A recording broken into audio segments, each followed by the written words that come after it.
శాస్త్రి గారు, ఇప్పుడు ఈ గొడవలు, ఈ ఉగ్రదాడులు వీటన్నిటి మధ్య సామాన్య ప్రజలు చాలా దారుణమైన ఘటన చూస్తున్నారు. వాళ్ళు చాలా ప్రాబ్లమ్స్, టెన్షన్ పడుతున్నారు, చాలా ఘోరంగా ఫీల్ అవుతున్నారు. దీనికి పరిహార దోషాలు ఏమైనా చెప్తారా? అంటే వాళ్ళ మనశ్శాంతి కోసం కానివ్వండి, లేదంటే ఏదైనా నివారణ దోషాలు ఉన్నాయా దీనికి? ఎందుకంటేనమ్మా, ఇప్పుడు చాలా మంది ఇప్పుడు ఇలాంటి స్థితి ఆలోచన, ఎందుకంటే ప్రతి వాళ్ళలో ఒక ఏదో తెలియని ఒక భయము, ఒక ఆందోళన, ఒక చింత, ఒక బాధ. ఎందుకు?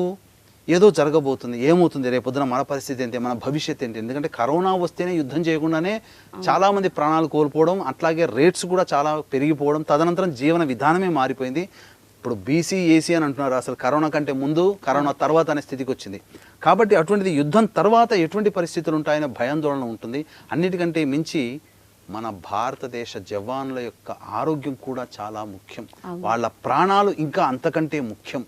కాబట్టి ప్రాణాపాయ స్థితి నుంచి బయటపడే విధంగా మన భారత జవాన్లకి కాలం కలిసి రావాలి అంటే ఇక్కడ ఉన్నటువంటి మన భారతదేశ ప్రజలందరూ కూడా ఏకకంఠముతో, ఏక విధానముతో కొన్ని పూజా కార్యక్రమాలు అనేటువంటి చేసుకోవాలి.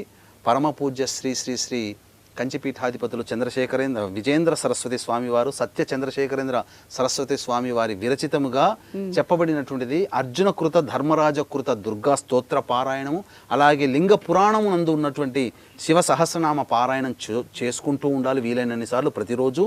ఇక అంతకంటే మించి కాలాన్ని శాసించేవాడు కాలభైరవుడు కాబట్టి ఇట్టి కాలభైరవాష్టక పారాయణం కూడా ప్రతిరోజు చేసుకుంటూ ఉంటుంటే, ఇదంతా సంకల్పం చెప్పేటప్పుడు శిష్టజన రక్షణార్థం, అలాగే ధర్మవీర ఆరోగ్య యోగ్యత సిద్ధ్యర్థం అని చెప్పి ఈ యొక్క పారాయణాలు చేసుకున్న ఉన్నట్లయితే ఖచ్చితంగా మన భారత జవాన్ల యొక్క ఆరోగ్యం నిలపబడుతుంది, వాళ్ళు అపాయ స్థితి నుంచి బయటపడతారు. అన్నిటికంటే ముఖ్యంగా నా వంతు కర్తవ్యంగా ప్రతి వాళ్ళు కూడా, వీక్షించేటువంటి ప్రేక్షకులు కూడా మీ వంతు కర్తవ్యంగా ప్రతిరోజు ఇది బాధ్యతగా స్వచ్ఛందముగా ఈ యొక్క కార్యక్రమాన్ని మీరు చేయండి.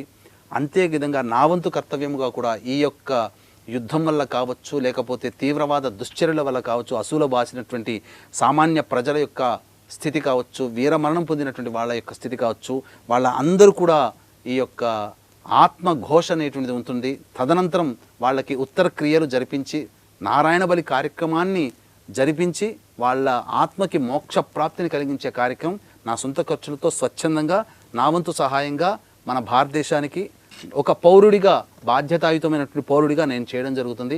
ఇక్కడ పితృదోషాలు అనేటువంటి పేరిట ఇప్పుడు సమాజంలో జన్మిస్తే జన్మ నక్షత్రం అనగా దుష్ట నక్షత్రాల్లో జన్మిస్తే నక్షత్ర జనన దోషము. కానీ ఇప్పుడు సమాజంలో ఉన్న 27 నక్షత్రాల్లో 19 నక్షత్రాల్లో పుడితే ఈ యొక్క పితృశాపము, స్త్రీ శాపము, సర్పశాపాలని చెప్పి భయపెట్టి చెయ్యకూడనటువంటి పూజలన్నీ కూడా చేయించడం జరుగుతుంది. అటువంటి 19 నక్షత్రాల్లో పుడితే ఈ పితృదోషం అనే మాటలు మాత్రం ఎవ్వరు కూడా నమ్మకండి, భయపడకండి.